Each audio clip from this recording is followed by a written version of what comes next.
En 1905, dans la Ville Lumière, un spectacle attira des millions de visiteurs. Paris, au cœur de l'un des empires les plus puissants du monde, offrait à ses citoyens un aperçu de terres lointaines et des peuples qui y vivaient. Mais il ne s'agissait pas d'une célébration des cultures, c'était une cage, une scène construite pour humilier, où des êtres humains étaient exposés comme des animaux. Voici le zoo humain de Paris.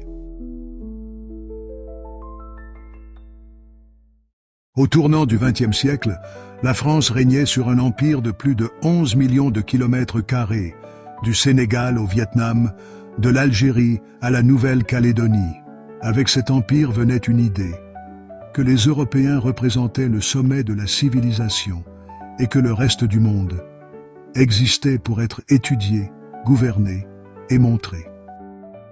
Les expositions humaines étaient devenues un divertissement populaire en Europe.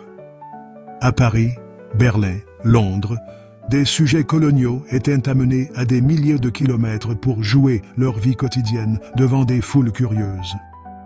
Pour le public, c'était de l'instruction. En réalité, c'était de la déshumanisation.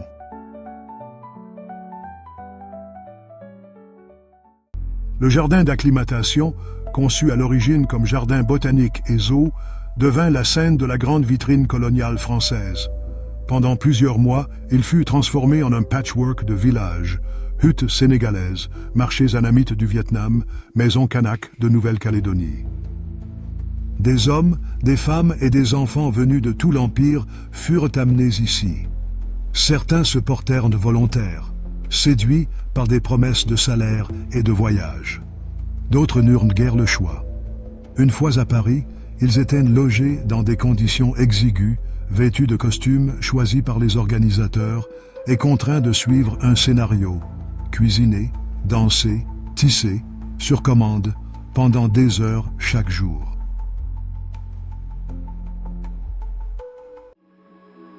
Derrière les cartes postales souriantes se cachait une autre réalité.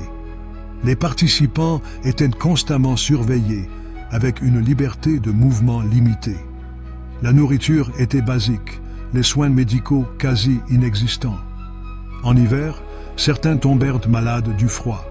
Leurs foyers tropicaux ne les avaient pas préparés au vent glacé de Paris. Pour beaucoup, ce n'était pas une représentation, c'était une question de survie sous le regard de milliers de visiteurs. Le zoo humain n'était pas seulement un divertissement, c'était un outil de propagande. Les organisateurs affirmaient que ces mises en scène prouvaient le succès de la mission civilisatrice française. Des anthropologues mesuraient des crânes, photographiaient des corps et classifiaient des types raciaux pour des recherches pseudo-scientifiques. Le message était clair. Les colonies avaient besoin de la tutelle française. La plupart des noms des participants sont tombés dans l'oubli. On sait peu de choses sur ce qu'ils sont devenus après leur retour, ou s'ils sont jamais rentrés. Mais leurs descendants parlent encore de la honte, des familles qui n'ont jamais oublié l'humiliation d'avoir été montrées comme des curiosités. Le zoo humain de Paris ne fut pas le dernier. Des expositions similaires se poursuivirent jusque dans les années 1930. Après la Seconde Guerre mondiale et l'horreur de l'idéologie raciale nazie, l'opinion publique commença à évoluer. Pourtant, les stéréotypes que ces spectacles avaient ancrés persistèrent dans les films, les livres et dans les mentalités. Ils vinrent à Paris comme des expositions vivantes, mais ils laissèrent un héritage que l'on ne peut enfermer. Le zoo humain n'était pas une fenêtre sur le monde, c'était un miroir.